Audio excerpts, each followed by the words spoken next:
Nous avons des relations privilégiées avec la France, des échanges à tous les niveaux, notamment concernant tout ce qui a trait à la culture, des bourses, et les gens se posent des questions, puisque l'été, ça va être dans quelques mois, les gens se posent des questions sur les voyages, les restrictions de voyage, s'il y a un allègement des restrictions de voyage, comment obtenir les visas, est-ce que les choses ont repris, parce qu'évidemment, durant la pandémie, il y a eu quand même beaucoup de restrictions. Et donc, c'est une occasion et c'est un plaisir aussi d'avoir avec nous Monsieur le Consul général de France, Monsieur François-Michel Pujoulx, aujourd'hui pour nous donner un aperçu sur les activités consulaires de l'ambassade de France ici en Égypte, sur les voyages, sur l'obtention de visas et sur nos échanges culturels. Monsieur François-Michel Pujoulx, vous êtes consul général de France. Bonjour et bienvenue avec nous. Bonjour, enchanté. Alors, à commencer tout de suite, parce que les gens se posent des questions. L'été, c'est dans 2-3 mois et justement, il y avait peut-être des restrictions de voyage partout. À commencer tout d'abord abordons les activités consulaires ici en Égypte tout d'abord, et puis je sais que tout le monde a hâte d'en savoir plus sur les visas et sur les restrictions de voyage. Alors, vos activités consulaires ici en Égypte avec la communauté française. Bien, merci de cette opportunité que vous m'offrez de parler de l'activité consulaire française en Égypte. Donc je suis le consul général de France depuis 3 ans maintenant. Ici au Caire, et mon rôle comme tout consul est d'abord de gérer et d'administrer en fait la communauté française qui est résidente ici en Égypte. Donc on établit à peu près à 6000 Français résidents permanents en Égypte. C'est une administration, ils ont besoin de services, et le consulat, mes services sont là pour les aider, leur apporter cette aide. C'est les passeports, les cartes d'identité, les actes d'état civil, les bourses scolaires pour les écoles qui dépendent du réseau français et qui sont quelquefois coûteuses, et il y a des aides scolaires qui sont apportées. Il y a la préparation des élections aussi, qui est un gros travail actuellement, puisque comme vous le savez peut-être, nous avons en France des échéances électorales très prochainement, les élections présidentielles, puis des élections législatives, et le consulat organise tout ça ici en Égypte pour les Français résidents. Il y a aussi les Français de passage, ils sont nombreux, des touristes, qui, bien sûr, ça se passe très bien en général pendant leur séjour, mais pour certains d'entre eux, il peut y avoir quelques difficultés. Et le consulat est là pour leur apporter la protection consulaire, pour des choses assez simples, quelquefois c'est plus dramatique, et vraiment tous mes services sont là pour leur apporter cette aide. Et puis, d'une certaine manière, j'ai un troisième pilier qui est celui que vous mentionniez dans votre question, qui est, et qui ne s'adresse pas vraiment aux Français, là pour le coup, mais plutôt pour les Égyptiens ou les résidents étrangers qui vivent en Égypte, qui veulent se rendre en France et en Europe, c'est la question des visas. Et, nous sommes ici pourvoyeurs de visas de manière importante. Nous avons comme retrouvé un rythme pré-Covid, indéniablement, effectivement, avec les années Covid, avec les 2 années de la pandémie Covid, la fermeture des frontières, la demande et l'octroi de visas s'est beaucoup réduit. Mais là, maintenant, depuis l'été dernier, en fait, nous avons repris une activité complète, que ce soit tout type de visas, les visas de tourisme, les visas d'affaires, les visas d'étudiants, les visas pour des cas médicaux. Vraiment, toutes les catégories de visas sont traitées et ont retrouvé le rythme que nous connaissions avant la période Covid, avant mars 2020. Donc, effectivement, pour se rendre en France et puis éventuellement dans d'autres pays européens, le consulat de France traite les demandes de visa.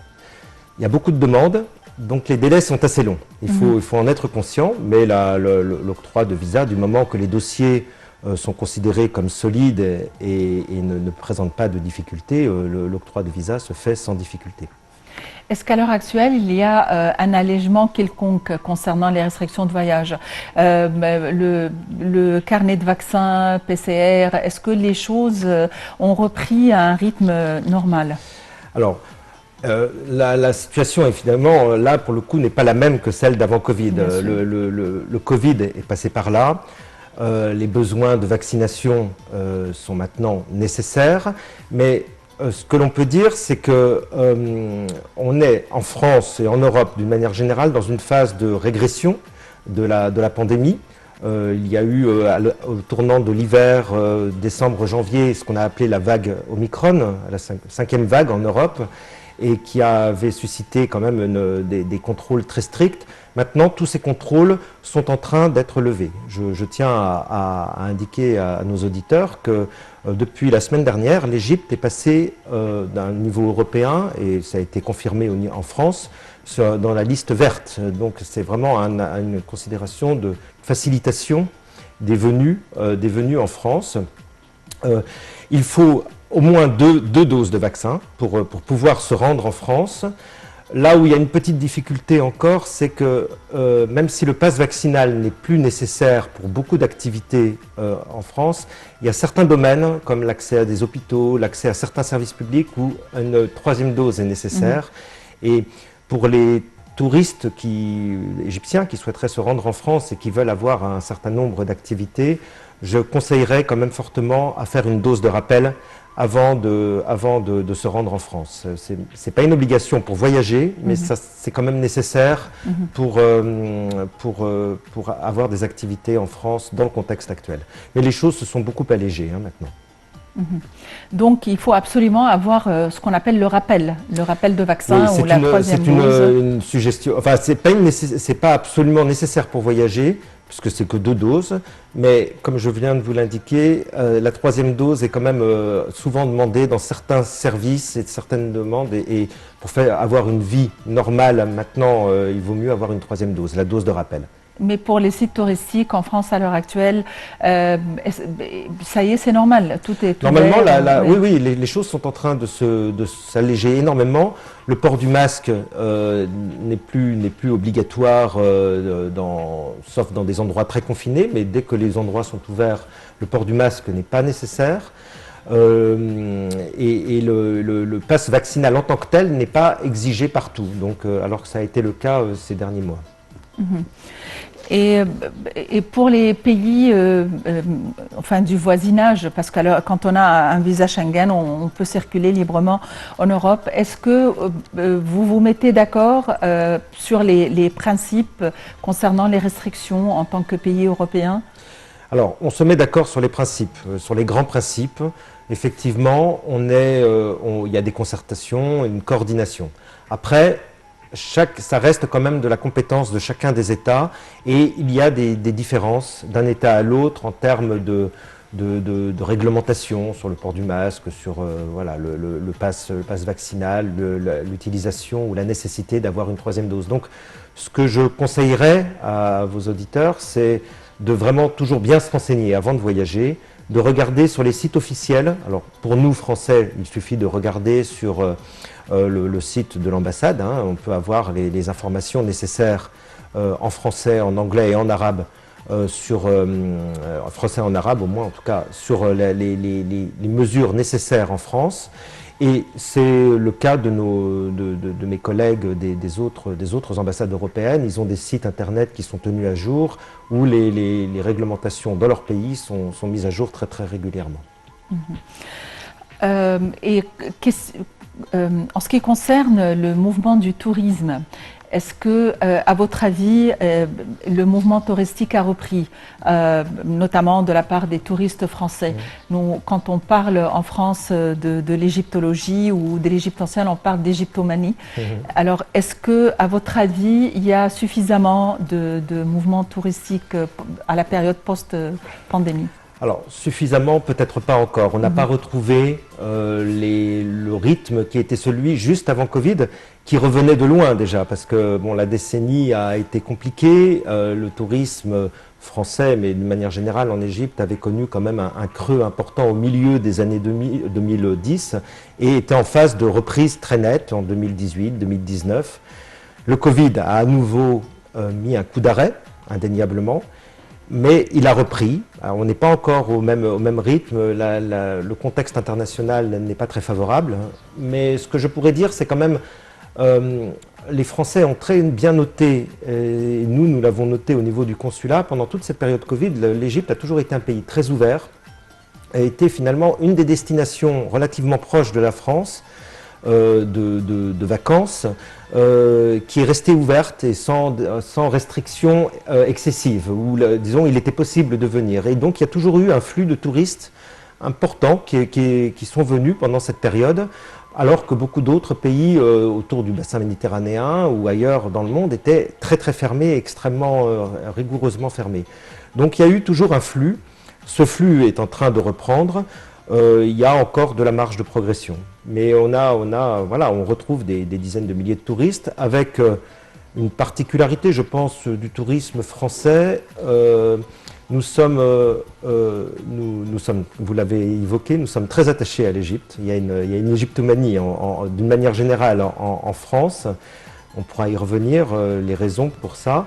Mais les Français aiment beaucoup venir en Égypte, à la fois pour tous les aspects de son tourisme, c'est-à-dire l'aspect balnéaire, évidemment, notamment la mer Rouge, avec les beautés de la mer Rouge, la plongée et les attraits de cette mer, mais aussi pour tout l'aspect égyptologique, de la vallée du Nil jusqu'à Assouan, à Bou Simbel. Et il y a toujours un très fort attrait des Français pour ces richesses de l'Égypte. Et à votre avis, pourquoi? Moi, j'étais personnellement à Paris quand il y avait l'exposition de Toutankhamon et il y avait des files d'attente vraiment je dirais de centaines de personnes, alors que c'était en milieu de semaine.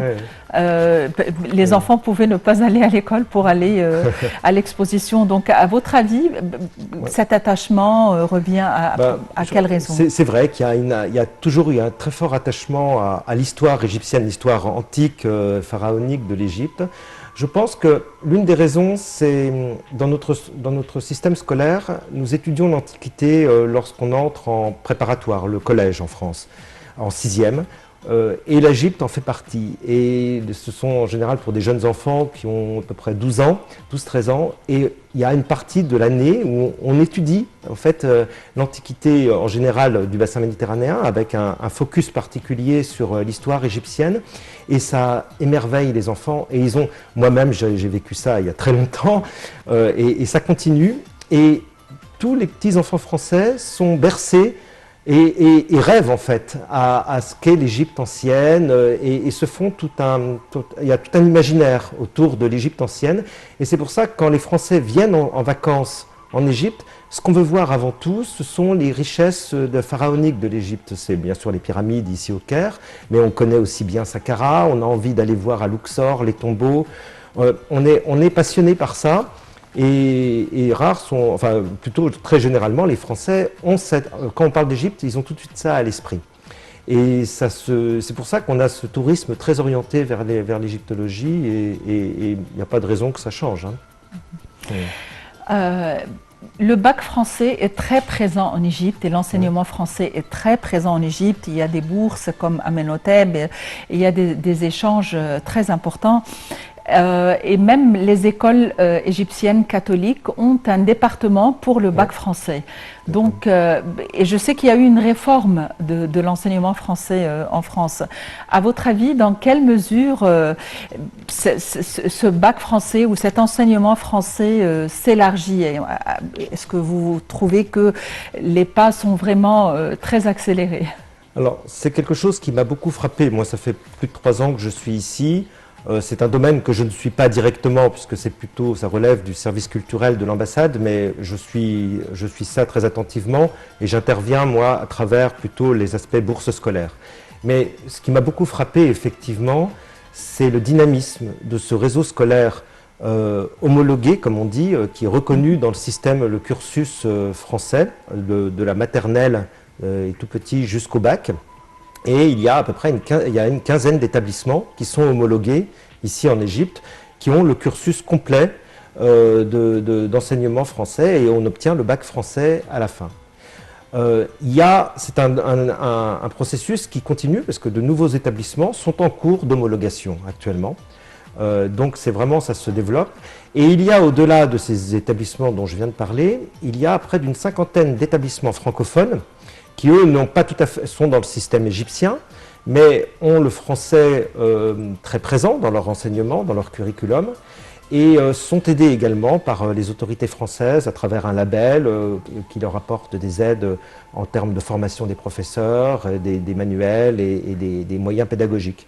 Et ça, c'est très très actif et c'est en plein essor. C'est vraiment en plein essor actuellement et c'est ce qui est très frappant. On n'imagine pas ça dans un pays, quand on arrive, qu'on ne connaît pas, on se dit, bon, l'Égypte est un pays certes de la francophonie, mais où le français n'est quand même pas répandu dans la vie courante. On le voit, il y a des gens qui parlent très très bien français, mais il n'est pas répandu dans la vie courante. Mais il y a un dynamisme de l'enseignement en français, il y a une très forte demande de la population égyptienne, et la France s'efforce d'accompagner cette demande.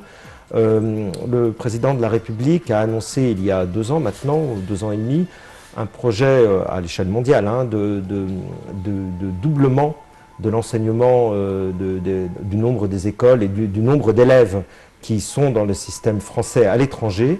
Et l'Égypte participe pleinement de cette dynamique, des écoles s'ouvrent, il y a beaucoup d'investissements dans ce domaine. Justement parce qu'il y avait toujours des problèmes de place au sein du lycée français et maintenant qu'il y a de plus en plus d'établissements homologués, donc ça facilite les choses. Exactement, exactement. La pression est toujours effectivement reste forte sur le lycée français qui est l'établissement de référence. Les places ne sont pas extensibles à l'infini, mais comme vous le dites, la multiplication des établissements homologués permet d'atténuer la pression et l'idée c'est de répondre à cette demande. Nous avons là vos photos sur l'écran, donc vous pouvez peut-être les commenter ces événements-là. Je vois, ça sont différentes photos de mon activité quotidienne qui... Bon, là, en l'occurrence, je crois que je suis au lycée français, justement. Ça devait être à l'occasion d'une présentation pour des jeunes Français qui doivent être recensés dans le cadre des journées de défense citoyenne. Et je leur faisais un petit discours introductif. J'ai des rencontres avec des gouverneurs, des rencontres ici avec des écoles religieuses, comme vous le disiez, des écoles catholiques. Pour la question du système homologué. Du système homologué, voire même au-delà du système francophone. Là, cette photo, je pense que je parlais c'était un café de rentrée de la communauté française avec les associations françaises qui déploient leur activité ici, voilà, avec des gouverneurs. Voilà, c'est une multiplication de gouverneurs en province puisque je m'efforce de ne pas rester complètement qu'au Caire, d'aller en province où on a des communautés françaises plus petites, mais avec l'aide de compatriotes qui sont consuls honoraires, j'essaye d'entretenir des relations avec aussi ces communautés un peu plus éloignées, qui sont plus éloignées de l'administration française. Et où réside cette petite communauté? À Hurghada, par exemple, dans les stations balnéaires? Oui, le gros de la communauté est au Caire, indéniablement. Il y a une partie de la communauté aussi qui est à Alexandrie. Et puis, sinon, les plus petites communautés, les foyers sont à Hurghada, Luxor et Sharm el-Sheikh. Nous avons des échanges culturels importants. À votre avis, quel est le point fort? Est-ce que ce point fort réside dans les bourses, par exemple accordées aux étudiants pour les doctorants, pour les étudiants, ou est-ce que c'est en matière d'échanges culturels, en cinéma, littérature? Je ne sais pas s'il y a un point fort. Je pense que la tradition française, c'est d'essayer d'avoir quand même une activité, des échanges culturels multiformes. Après, les moyens sont quelquefois pas toujours à la hauteur, donc on est obligé pour pas trop se parsemer et s'éparpiller. Il y a quelques points forts. Effectivement, il y a les bourses doctorantes ou post-doctorales. Il y a les échanges en matière culturelle, de débat, en s'appuyant sur l'Institut français ici, qui est ce qu'on appelait le centre culturel autrefois, qui est à Mounira, qui à la fois donne des cours de langue en français, mais a aussi tout un programme culturel d'activités dans le domaine du livre, dans le domaine du cinéma, dans le domaine du théâtre. Voilà, ça reste multiforme. Vraiment, les relations sont très riches, hein, depuis toujours, entre la France et l'Égypte en matière culturelle. Les relations demeurent dans ce cadre et sont très actives. Pour revenir un petit peu à la question des visas, est-ce que, dû à la pandémie, la durée des visas accordés a été plus restreinte, plus limitée? Parce qu'avant, on accordait des visas de 3 ans, de 5 ans pour les gens qui les obtenaient à la file. C'est toujours le cas, c'est-à-dire que, en fait, la pandémie, elle, a eu un effet de restriction, puisque la fermeture des frontières a fait qu'on ne délivrait plus de visas de tourisme, même les renouvellements de visas de circulation ne se faisaient plus. Depuis qu'on a rouvert, comme je l'indiquais tout à l'heure, on a repris nos pratiques. Les visas longs de 3, 4, 5 ans, 5 ans c'est le maximum dans le système Schengen, existent toujours et sont toujours attribués. La seule petite limite, en général, c'est la durée de validité du passeport de la personne. Si son passeport ne permet pas de donner un visa aussi long qu'on le souhaiterait, on est tenu à respecter la durée de validité du passeport, voire même un peu réduit de 6 mois, parce que vous savez, il y a 6 mois nécessaires. Enfin, il faut que le visa s'arrête 6 mois avant la fin de validité du passeport. Donc, c'est ça les limites. Donc, quelquefois, dans certains cas, certaines personnes qui avaient pu avoir un visa assez long, se retrouvent la fois d'après avec un visa un peu plus court, alors qu'il n'y a pas de raison et tout vous pousserait à renouveler le visa de circulation, mais on a ces limites de la validité du passeport. Bon, éventuellement, si la personne avait un visa de circulation mais ne s'est jamais rendue en France, on va être un petit peu plus regardant. Mais la volonté, dans la mesure du possible, du moment que les garanties financières, de sérieux des demandeurs est là, il n'y a aucune raison et on donne des visas de circulation de manière la plus large possible. Voilà. Après, il y a les primo-demandeurs, donc là on est plus progressif. Les primo-demandeurs, c'est le temps de la mission, du voyage, puis on augmente progressivement, mais pour des voyageurs habituels qui viennent entre la France et l'Égypte, qui ont vraiment besoin du visa de manière très régulière, l'octroi de visas de circulation assez long est tout à fait est monnaie courante. Pour les parents des étudiants, par exemple? Oui, alors on peut, oui, ce sont des facilités qu'on peut faire, effectivement, parce que les étudiants, s'ils partent au moins pour 1 an, et pour qu'il y ait cette facilité d'aller et venue, on peut là, effectivement, donner des visas de circulation si le dossier le permet, mais on est effectivement attentif à faciliter la vie des gens, quand même. Voilà. Et pour les étudiants qui souhaiteraient étudier en France, est-ce que le système d'admission post-bac est toujours là? Est-ce que c'est facile d'obtenir des visas de séjour là-bas pour les études? Alors, ça prend un petit peu de temps. Le système post-bac, ou ce qu'on appelle dans le système français Parcoursup, c'est un dispositif du ministère de l'Enseignement supérieur qui permet aux élèves de terminale, dans le système français, de poser des vœux, faire des vœux pour des inscriptions dans des établissements, alors des universités ou des établissements d'enseignement supérieur en France. Donc pour des élèves qui ont suivi le système scolaire dit français homologué ici en Égypte, ils participent complètement à ce processus Parcoursup au même titre que les élèves français en France. C'est exactement le même processus et il n'y a pas de difficulté là-dessus. Quand ils sont égyptiens, évidemment, une fois qu'ils sont acceptés dans un établissement scolaire en France, ils doivent demander un visa. Donc là, ça prend un petit peu de temps, mais en général, ils l'obtiennent dans les temps. Il faut, je pense, si je peux donner un conseil, et on va approcher là bientôt de cette période, dès que la décision Parcoursup est connue et que l'inscription est confirmée pour l'élève et qu'il a besoin d'un visa, il faut tout de suite qu'il demande son visa, qu'il fasse le processus de demande de visa, parce qu'il y a des délais qui sont longs. J'y faisais allusion tout à l'heure, les délais sont un peu longs au niveau des rendez-vous. Après, on a un temps d'instruction qui est nécessaire. Les étudiants, il y a certains contrôles nécessaires à faire. Donc ça prend un petit peu de temps. Il vaut mieux, si vous voulez, quand les élèves ou les parents prennent la confirmation de l'inscription, mettons fin juin, début juillet, en général c'est ça, il faut tout de suite faire la demande et non pas attendre fin août.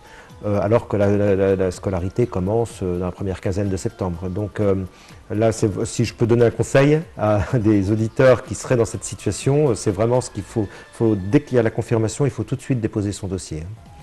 Et là-bas, il y a d'autres procédures et d'autres démarches à faire auprès de l'OFII, c'est ça?